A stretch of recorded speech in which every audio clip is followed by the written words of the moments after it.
Carlton Walker is a residential builder and a Lowcountry resident who wants to represent the constituents of District 15 in the House of Representatives in Columbia. I talk one-on-one with Carlton about the issues in the district for this edition of Quintin's Close-Ups. And if you haven't already, subscribe to my YouTube channel and like Quintin's Close-Ups on Facebook. Carlton Walker, welcome to Quintin's Close-Ups. Thank you, sir. Appreciate you having me. You know, you are obviously a candidate for South Carolina House District 15, that is. And of course, you announced that you're going to run for this particular seat back in 2023. In fact, you will face the incumbent, J.A. Moore, this coming November. And obviously, you are a broker in charge with the We Love Real Estate Company, and you're a contractor with the Hurry Up Handyman. You're also a SLED certified concealed weapons instructor and a fourth-generation veteran who served in Somalia in 1993 on the flight deck of the USS Wasp. And as I just mentioned, too, you are obviously a Republican candidate for this particular seat, which is House District 115. So tell me, Carlton, why the South Carolina State House? Why you?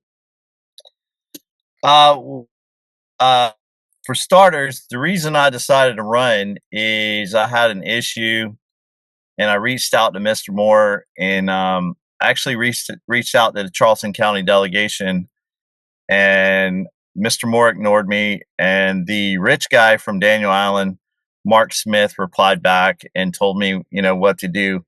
And you would think Mark Smith would ignore the little guy from North Charleston. At the time, I was just a handyman with a specialty license in masonry, carpentry, and painting.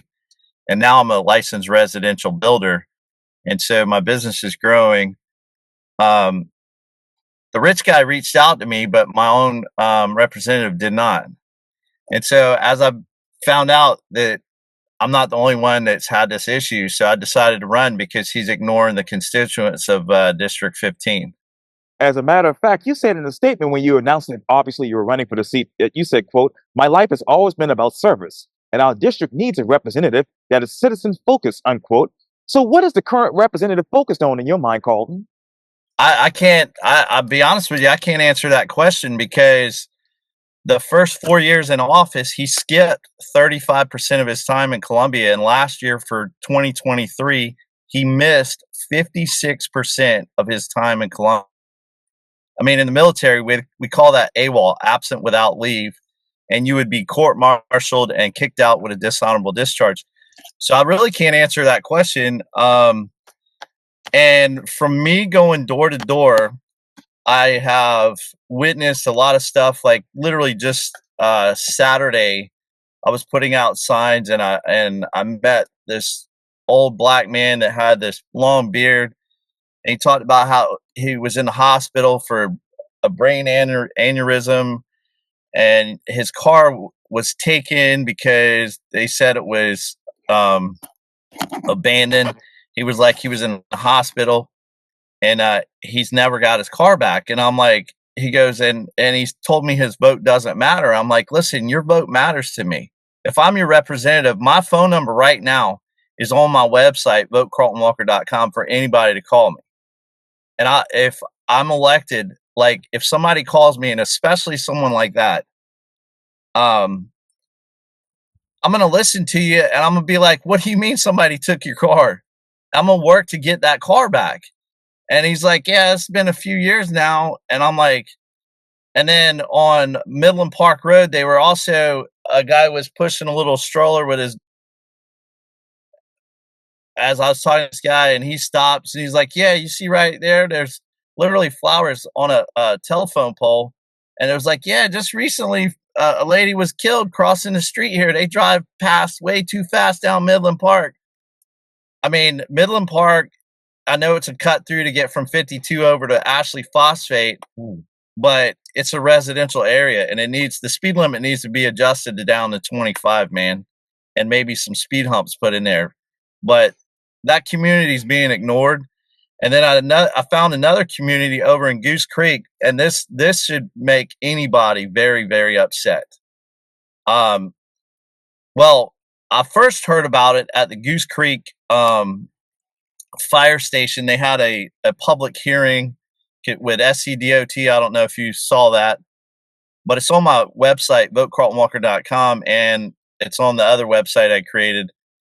Um, but anyway, in there was some African American community saying that they want access to public water through Berkeley County or the city, Right. and they don't have it. And it's off Liberty Hall Road. Between Liberty Hall and Red Bank Road, there's a whole African American community that doesn't have access to public water. And I'm like, what do you mean? Like, I'm a residential builder. Do I need to get the backhoe out and dig the holes and put the lines in?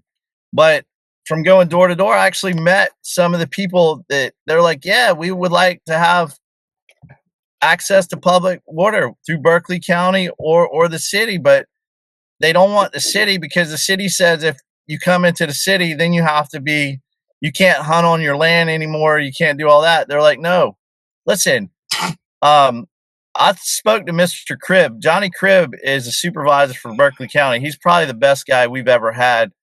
Great leader. And I know I could work with him and the state to get the funding. When I was in college, I sold Cutco kitchen knives. Do you know about Cutco knives? Sure.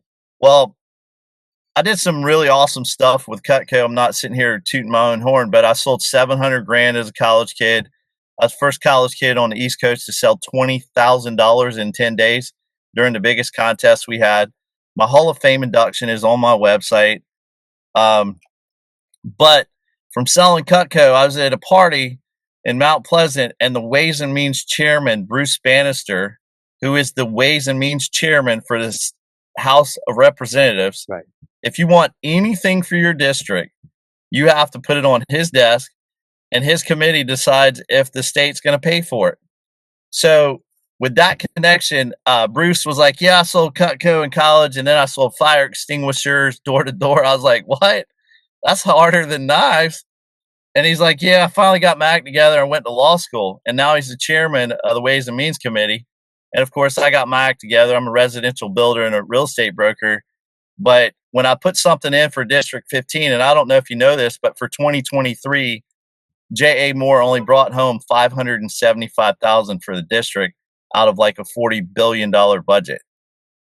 And he's in a super majority of Republicans. And you know how it works, man. They gave him one little bill when he first started concerning mental health. But after that, I mean, it's like we need to bring our tax money back to the district. So I firmly believe I could get this community access to public water. Now, let me ask you this, Colton, because I'm running out of time, actually. But how much money do you need right now? How much money should be brought back to the District 15 area? That right there is a great question, but um, I mean, I have to get in there to answer that question. I have to get in there to see, what other districts are getting as Oh, yeah. far as the percentage of the budget. But stuff like um, the intersection where Red Bank crosses 52 turns into St. James. Sure. I was actually at the meeting called by the Berkeley County supervisor and the sheriff on October 1st, and JA was not there. And it was concerning, we just had that storm and all that. I was at this meeting, and that's one thing. My friend Chip Limehouse, who used to be a House member, got the same X intersection done for Mount Pleasant over there off of 17. I firmly, and he told me how he did it. And if you want to be successful, find someone that's where you want to be, figure out what they did, and just do it. And he told me all his secrets of how he got the funding for that. And it's time for us to basically make Red Bank Road go up in the air, cross 52, clear the railroad track 52, and come back down to St. James. And then if you're driving down 52, you just bypass, and the railroad track would never, hinder anybody trying to go from St. James to Red Bank. And that's a good thing for when the train is running. And like we just had that train hit the tank. Right. What is insane is when that happened, nobody could get from Goose Creek to the other side of Goose Creek because the train was blocking everything. Right. And that's a safety hazard. So we need that intersection done. And of course, Red Bank Road needs to get finished. I don't know what's going on with that. I mean, if you know about Red Bank Road, I mean, that construction project's And one last thing, we need to reform SCDOT. About 15 years ago, the House of Representatives had complete control of roads, and there were a lot of road projects getting done in one area and not, being equaled out through the state. And they took away the power from the state house and they gave it to what's called the Secretary of Transportation. And my Right. mom's boss, Buck Limehouse, was the first Secretary of Transportation, and he did a great job. And I'm not saying, SCDOT employees are doing a bad job. It's just I think we need to bring the pendulum back to the middle where we still have the Secretary of Transportation, dictating on what's getting done, but we also need to have more influence from the state House of Representatives to say, hey, look, my district needs this, this, and this first. But right now, the way it's set up, and that's why on my signs it says, reform SCDOT, so we can bring the pendulum back to the middle so representatives can have a say on what projects get done in their district. So right now, as we sit here, Carlton, and but incidentally, I will be interviewing J.A. Moore, God willing, on October 31st for Quintin's Close-Ups to get his side of the story of on all of that you just said. But how many road projects are there currently right now in District 415? From what I've seen driving around, it's pretty much Red Bank Road. Um, and we have off of Deer Park, we have that new intersection going in. I was there for the groundbreaking. J.A. Moore was nowhere to be seen. Um, and then what the district still wants, they still want sound barriers Right. on I-26 for Midland Park and Deer Park. If you go back in those neighborhoods, man, I mean, you can barely hear yourself speak. And the sound barriers are needed. We need the intersection at, like I was talking about, Red Bank and 52. We need Red Bank Road finished. I'd like to see Red Bank Road, since that's part of Berkeley County and not the Right. city of Goose Creek. Right. I'd like to see Red Bank Road look just as nice as St. James. And I think everybody over there on Red Bank would agree with that. Um, Other than that, that's about the only road projects I see going on. And obviously, I've interviewed former North Charleston Councilwoman Virginia Jameson about stereo sound barriers, and she advocated for bringing those sound barriers to her area and other parts of the Lowcountry as well. But let me ask you this: what 10-year plan would you submit to the DOT to correct the backlog of maintenance and actually fix roads in your district? What would I submit?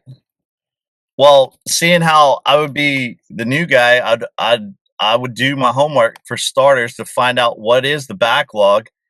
And as a residential builder and ex-military, the Navy, we live by don't tell me how rocky the sea is, just bring the damn ship in. So whatever those excuses are, like I watched JA give the lamest excuse ever for these people not having access to public water. He explained like the process, how the money comes from the federal government to the state. And I'm like, no, like I don't want to hear any talk. If you want someone that's not going to say anything and just a doer, you put me in the game. Like my track record stands, from the first time I sold anything. I was 4 years old, AC Cochran, Pee Wee Baseball here in Deer Park. And by the way, I'm a native of Deer Park and a low country native of Charleston County. Mr. Moore says he's a low country native. That's deceptive of Hampton County. He is not a low country native of Berkeley or Charleston County, where he, and if I'm not saying if you're been here or you come here, everyone's welcome here. I'm just saying if you're going to advertise you're a low country native, please be honest that you're a low country native of Hampton County and don't deceive the voters saying you're, part of Berkeley or Charleston County.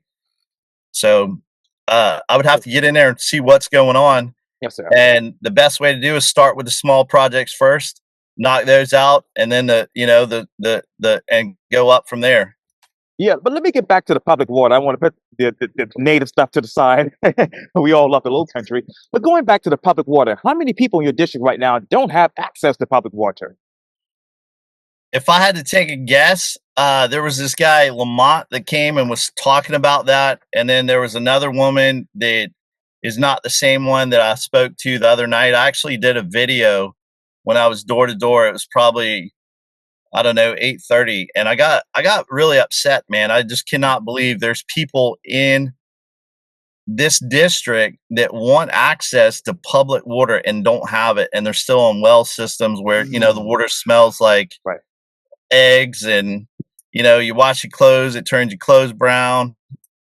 How many people that's what I'm trying to find out. Mm. JA should have that answer. I don't know, because I'm not in that Sure. position to know that answer. But if I'm put in that position, like I said, I'll work with Johnny Cribb. He actually, I talked to him about JA. I'm like, when does JA show up to meetings? He goes, man, I never see him in any of this stuff. You have to work with Berkeley County Supervisor to get stuff done for Goose Creek and for District 15. And on the Charleston County side, Rhonda Jameson Right. or Rhonda Jerome, Jerome. Rhonda Jerome, my bad. Yeah. Well, her actually she used to be Jameson. Right. Right. Yeah. Okay, all right, so Rhonda Jerome is my Aunt Sherry's sister. My Aunt Sherry was married to my mom's brother. Mm. So working with the Charleston side and Jenny Honeycutt, who's on Right. Charleston County Council, she sold Cutco for me as a college kid in 2001. And so I have that connection. So we need to work with it. And what is neat about this whole intersection is it affects Charleston and Berkeley County, and it's two cities, North Charleston and Goose Creek, and maybe Hanahan could Right. pitch in too. Mm. So, and Christy Rainwater with the Hanahan mayor, Reggie Burgess, I've spoke to him. Let me use my connections of knowing all these people over all these years, and with what Chip told me, how to get the infrastructure bank to put up funding, and then a small percentage comes from these different funding areas, we can get this project done. Um, it's kind of like this. Insanity is doing the same thing over and over again, expecting a different result. If you take all the time that Mr. Moore has been at the State House and all the time he's missed and combine all the time together, we can give him credit for 4 full years. And then year 5, from when you combine all the time he's missed, year 5, he only showed up 4%. He missed 96% of his time. And year 6, he missed 100%. And I will definitely ask him about that in depth in October 31st. But let me go back to Red Bank Road and all these other places that you just mentioned as far as, Right. those intersections and infrastructure needs there. What type of impact study would you do in regards to those? As far as an impact study, well, right now we know the impact is with Red Bank Road not being finished, and like you don't even see the construction workers there. For starters, I'm more of a doer. Like I look at stuff all the time as a residential builder, and I see stuff just like when that train wreck happened with the tank. Right. I Yes. did a video, simple fix. I think it's got 11 or 12,000 views now, where the first uh 75 feet coming to the track needs to be level, and the last 75 feet needs to be level for safety. Now the impact studies, Yes, sir. uh give you an example. JA claims that he got $250,000 to study water in District 15. Wait a second, can we just like not do these impact things? That 250 grand could have went towards actually installing water lines. I mean, as far as impacts, like we already know what roads need to be fixed. Like, let's get it done. I mean, when you sometimes you can do studies and just all it does is waste money. Like we're studying water and spending. I mean, I don't know what he's talking about. I literally did a screenshot. It was on his Facebook page that he got 250,000 to study water. Like we don't need to study water. I was at that meeting. These people need it. We need the water main put in down that road for a fire hydrant to start, and then give them the access to tap into the water lines. I mean, that's as far as studies. Let's not waste money, man. Like when I do a construction project, Yes, sir.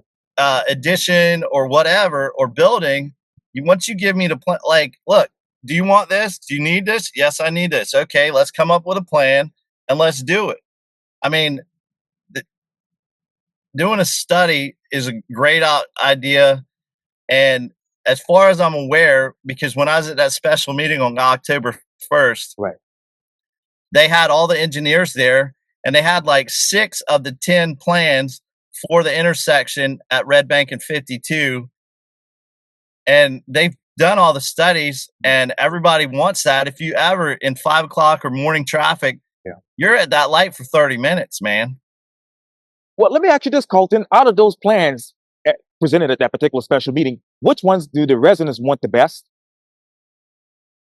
Which ones do the residents want the best? I don't think they've taken a poll on that. But from me personally, looking Yes. at the different options, I thought the best option was to make it an overpass starting where the Wendy's is and the Moneyman Pond, and it goes up over the train track, over 52, and drops down on the St. James, and 52 just goes straight under.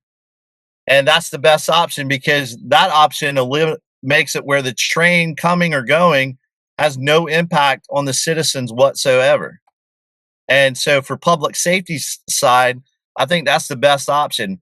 Where if you're going down 52 from North Charleston, you never even stop. You just go zip right under and you just keep going.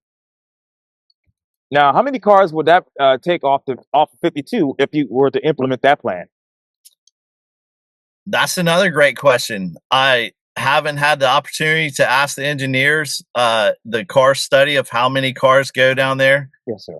Like I said, if I'm elected, if you go to my website, votecarltonwalker.com, just to give me an example, I spoke at the Judicial Ad Hoc Committee meeting concerning the Judicial Merit Selection Commission, and I held up this law book that's literally, I don't know, man, it's probably 2,000, 2,500 pages. I read the entire thing. I sticky noted it.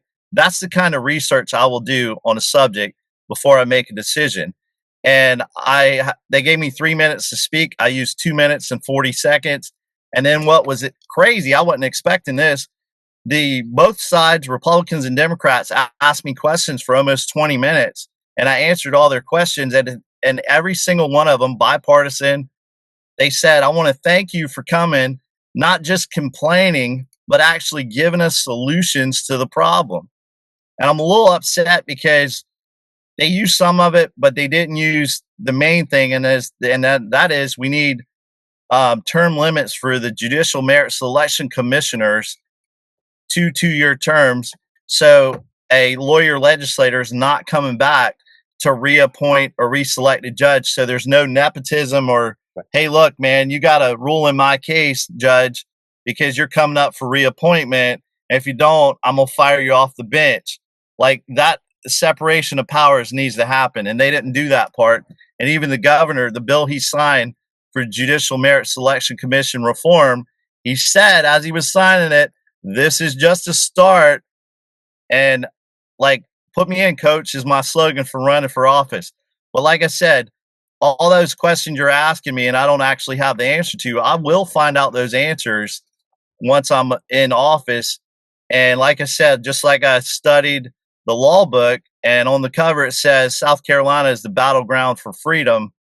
Like, that's what one of my big issues is: judicial reform, reform of SCDOT, protect women and protect children. And I wish I had more time to talk to you about all of that, but Zoom is not giving you that much time. But what would you replace the Department of Transportation with, Carlton? No, I'm not saying to replace it. I'm saying to reform it. Right. When I say reform it, we need to bring the pendulum back towards the center, where the House of Representatives have an opportunity to say what road projects get done, and not just all the power is in the Secretary of Transportation. And the House of Representatives currently doesn't have any say on what road projects get done. It used to be the House had everything to do, Right. and the SCDOT had no say on what got done. So when that corruption happened, they created, like I said, the Secretary of Transportation. And my mother's boss, Buck Limehouse, who passed away in 2011, or not 2011, 2022. Right. He was the first Secretary of Transportation, and the current administration, they're doing a great job. I just think we need to bring the pendulum back to the middle so the House members can say, hey, look, DOT, this is the road projects I think we should focus on in my district. And what else should the House of Representatives take on from a DOT standpoint? What else should they take on? Besides those road projects that you just mentioned? On the SC Department of Transportation side, I would say making sure, when you go to get your driver's license, Sure. the efficiency of getting in and out of the DOT would be nice. Another thing that I want to see happen, which has nothing to do with someone paying their child support, is stop the practice of taking away driver's license when someone gets behind on child support. Two things happen. You take away their ability to go see their kid, and you take away their ability to make money, do Uber Eats or anything. And from going door to door, I met a truck driver. He said during COVID, there were about 5 of his friends that had their CDLs taken away when the containers were not moving. Right. And the owner operator, he owns an 18-wheeler with a trailer. And if he's not grabbing a container and moving it, he's not making any money. So they got behind on their child support.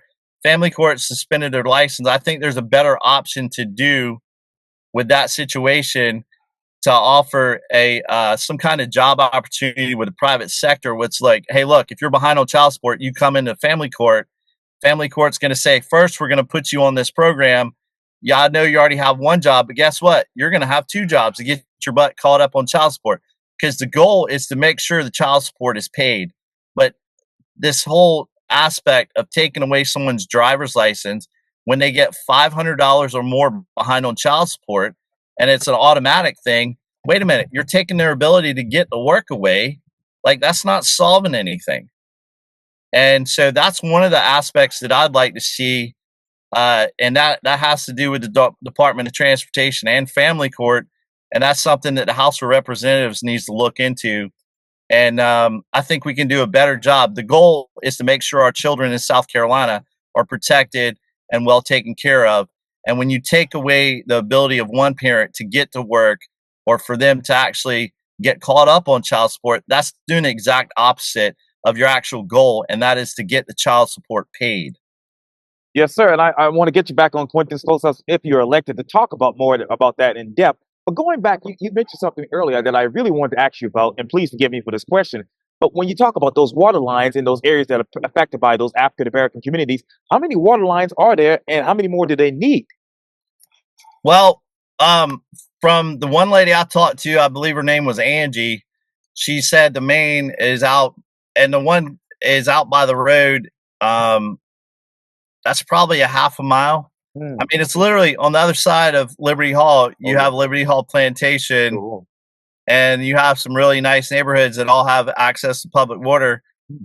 And this community, I have to get all the details. If Lamont is watching this, who was at the Goose Creek thing, please give me a call, 843-478-5980. I want to speak to him. He said he represents that community. I want to find out more details and find out how many people actually don't have water back there and they're still on wells. And like he said, no, we don't want the city of Goose Creek water, because y'all take our rights away to hunt on our land and use our land as we've been doing for generation after generation. I don't want that to happen to them. I just want them to have access to Berkeley County water to tap into the main lines. And that's something I think, I mentioned Johnny Cribb Right. to this, and he's like, yeah, we can look into it. I mean, we can get this done, man. I don't understand how in District 15, between Liberty Hall Road and Red Bank Road, we don't have people with actual access to tap into clean drinking water. And JA's been in office 6 years, so ask him how come he hadn't got it done. Has he been able to? Well, you mentioned he hasn't been to some of those meetings, but has he personally spoken to some of these people? Yeah, it was at that meeting. Go on the website nomorejamore.com and scroll down, and I literally videoed the meeting. Hmm. I can put the whole meeting uninterrupted on there, Okay. but I literally videoed it, and I was sitting there and I'd stop it and I would commentate like how I felt about this. I'm like, what do you mean? Some of the questions JA was asking, I'm like, look, to these people that were with SCDOT or the city, I'm like, you should already have the answers if you've been in office 6 years. And Colton, let me ask you this. This might be a silly question here, but how many people, unfortunately, because they can't annex into Berkeley County right now, how many of them have been unfortunately had to force themselves into annexation with the city of Goose Creek? That's the number I would have to ask the mayor Habib of Goose Sure. Creek. And by the way, Yes, sir. speaking of that, I have a good relationship with him. Yes. And at that same meeting, he complained that they spent $1.2 million on a quarter-mile sidewalk through the dirt, no curb, no gutter. I did the math on that sidewalk as a contractor, a residential builder. It was $18,000 in concrete, and the city spent $1.2 million. What? And he's like, even at this meeting, he said, I thought it was going to have new ditches, curbs, gutters. No, it was a 3-foot wide sidewalk in the dirt for a quarter-mile long, and they spent 1.2 million. Quintin, do you understand that's only $18,000 in concrete? Right. Like, where'd the other million go? Somebody got rich off of our taxpayer money. That's got to stop. If you put me in, I know I deal with contracts all the time. Matter of fact, I built this sidewalk across from the AME church at the Courtyard Marriott. I widened that driveway for the Courtyard Marriott, and those pictures are on my Facebook page. If you click on my Facebook, click on photos and albums and scroll down, you can see I have experience of building sidewalks and public sidewalks. And I was like, what? 1.2 million for a quarter-mile sidewalk? I did the calculate. What? That's 18 grand in concrete. Where'd all the money go? I will stop the wasteful spending in our budget. That's another thing. When I went to this SCDOT meeting that they were talking all this, when I was talking about quality concrete construction and all the slump tests and all that, the SCDOT person was like, hey, y'all, you want a job for SCDOT? I'm like, no, I'm good, man. I'm a residential builder, but thanks. And they all remember my mom's boss, Buck Limehouse, there was a funny story at one of these press conferences. He was asked, so how many people work at SCDOT? And Buck's response was about half of them. That's a funny joke, right? Yeah. And he's like, no, how many people actually are employed by SCDOT? And then he gave him the answer. But that is funny that you got to have a sense of humor at times, right? And you talk about that wasteful spending. So when it comes to pet projects in District 15, which ones would you eliminate? Pet projects? Yes, sir. Well, like I said, I would have to see what projects are on there. One thing that I would like to see happen for Berkeley County is Charleston County has all these really nice parks, the Charleston County Parks and Recreation Commission, Yes. which I actually spoke at the commission and got them to remove the no concealed carry signs out in the public, because only the state of South Carolina House of Representatives are allowed to make laws concerning firearms. So I did that. Also had those signs removed in Goose Creek parks. And so I would have to see what's on the list. Yes, sir. And as far as the parks go, I'd love to see Berkeley County. Matter of fact, Henry Brown, yes, sir, when we were at the groundbreaking for railroad thing, he asked, I'd like to see Berkeley County to have the same kind of parks that Charleston has. Carlton Walker, thank you for your time on Quintin's Close-Ups. Thank you, Quintin. I appreciate your time, man. You're welcome.